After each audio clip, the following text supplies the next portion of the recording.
Wakil Ketua DPR RI Sufmi Dasko Ahmad meminta pemerintah menunda rencana impor 105.000 unit mobil pickup dari India.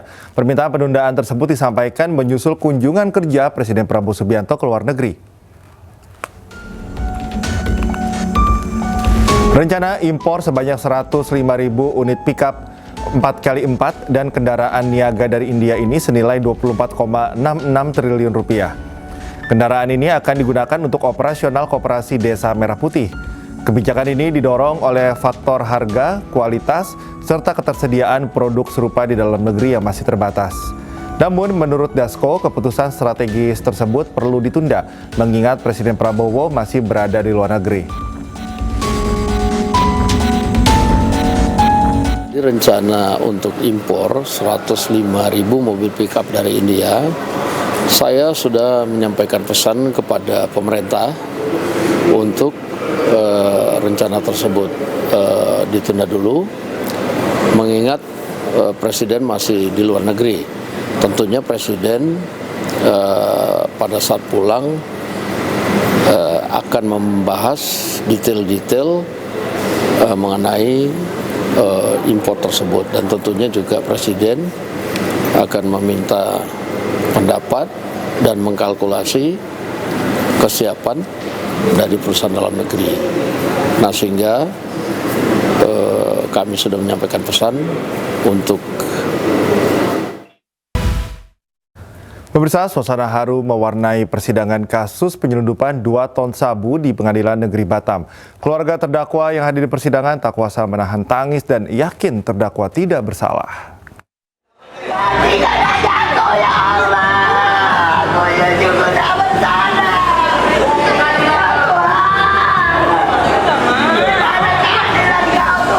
Isak tangis keluarga terdakwa Fandi Ramadan tak terbendung saat melihat terdakwa terkurung di balik jeruji besi.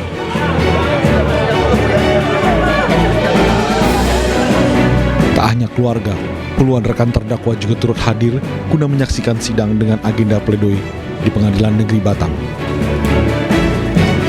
Atas tuntutan pidana mati dari jaksa penuntut umum, ibu kandung terdakwa yakin putranya tidak bersalah dan tidak terlibat dalam penyelundupan 2 ton sabu dari Thailand. Saya bilang sama anak saya, semangat keluar. Yang penting berdoa, kita tetap berusaha kemana pun kita cari keadilan ini.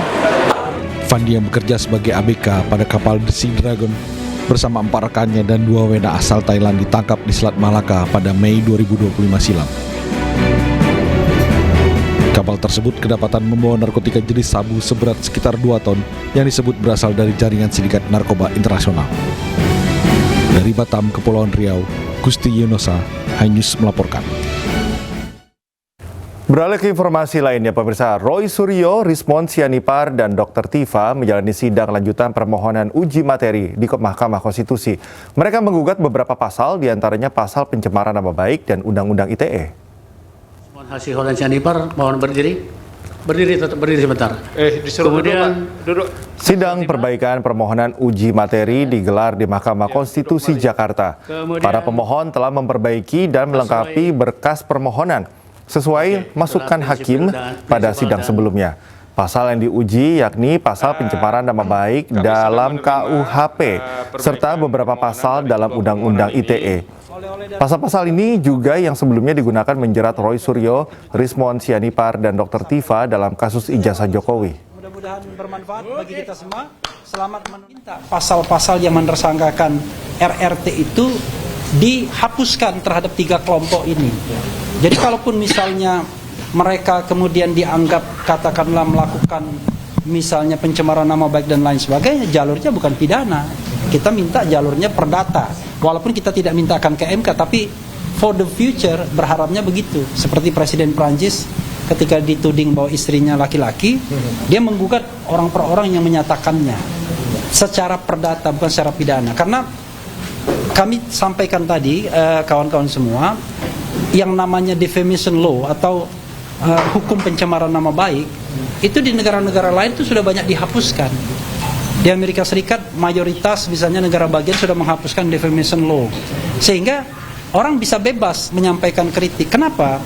Dengan adanya hukum pencemaran nama baik, fitnah, kemudian ujaran kebencian dan lain sebagainya, memunculkan efek ketakutan hukum intinya itu adalah memperinci apa yang ada pada detail undang-undang atau aturan yang kita koreksi, termasuk kita menghilangkan satu tadi ya yang di pasal 32 ayat 2 di Undang-Undang ITE yang itu tidak disangkakan kepada kami ya. Tapi sekali lagi saya menandaskan apa yang disampaikan oleh Dr. Tifa dan nanti akan disampaikan oleh Dr. Respon bahwa ini insya Allah bermanfaat untuk seluruh masyarakat yang memang terwakili ke dalam tiga jenis pemohonan tadi ya. Jadi artinya kepada aktivis, akademisi, peneliti dan aktivis.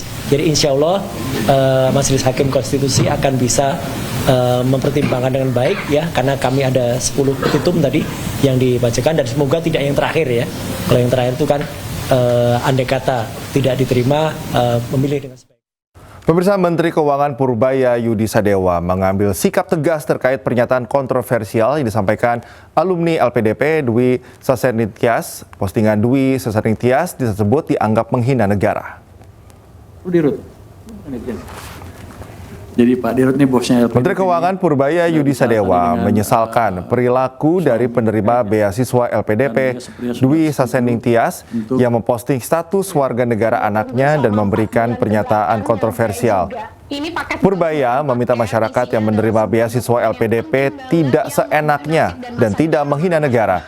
Pasalnya uang LPDP yang diberikan adalah uang dari pajak dan utang negara.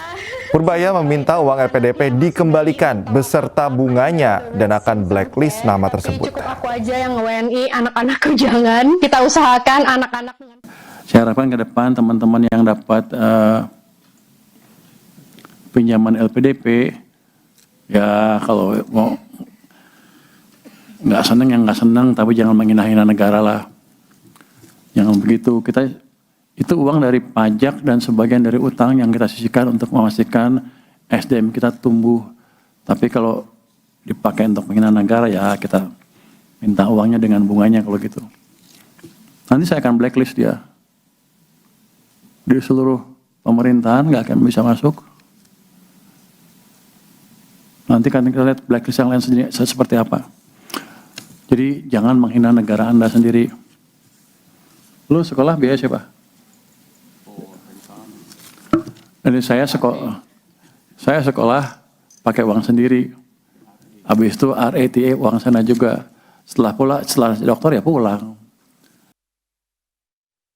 Sebelumnya, unggahan seorang ibu asal Indonesia yang tinggal di Inggris yang bangga karena anaknya mendapat paspor asing viral di media sosial. Warganet ramai-ramai mengkritik karena ia dan suaminya adalah penerima beasiswa LPDP dari pemerintah Indonesia. Selama 4 bulan ke belakang nyampe juga. Ini paket bukan sembarang paket, isinya adalah sebuah dokumen yang penting banget yang merubah nasib dan masa depan anak-anakku. Kita buka ya. Inilah video dari pemilik akun @sasetyaningtyas. Postingannya terkait anaknya yang mendapat kewarganegaraan asing jadi perbincangan warganet. Hal ini lantaran statusnya dan sang suami sebagai mantan penerima beasiswa Lembaga Pengelola Dana Pendidikan alias LPDP. Setelah menerima amplop, ia menunjukkan ekspresi terharu dan menyebut ini paket bukan sembarang paket. Dirinya mendapatkan surat dari Home Office Inggris yang menyatakan bahwa anaknya yang kedua diterima menjadi warga negara Inggris dan menerima paspor secara resmi. I know the world seems unfair, tapi cukup aku aja yang WNI, anak-anakku jangan. Kita usahakan anak-anak dengan paspor kuat WNA itu. Let's go. Sejumlah netizen pun bahkan mencari tahu data riwayat pendidikan dan status LPDP pasangan suami istri tersebut. Sementara ia dan sang suami merupakan penerima program LPDP dari pajak rakyat. Namun kritikan warganet ini justru dibalas oleh Sasetyaningtyas. Usai viral di media sosial, Sasetyaningtyas pun mengunggah tulisan permohonan maaf. Ia menyebut video tersebut dibuat sebagai bentuk rasa kecewa dan frustasi sebagai WNI terhadap kondisi Indonesia hari ini. Tim Liputan iNews melaporkan.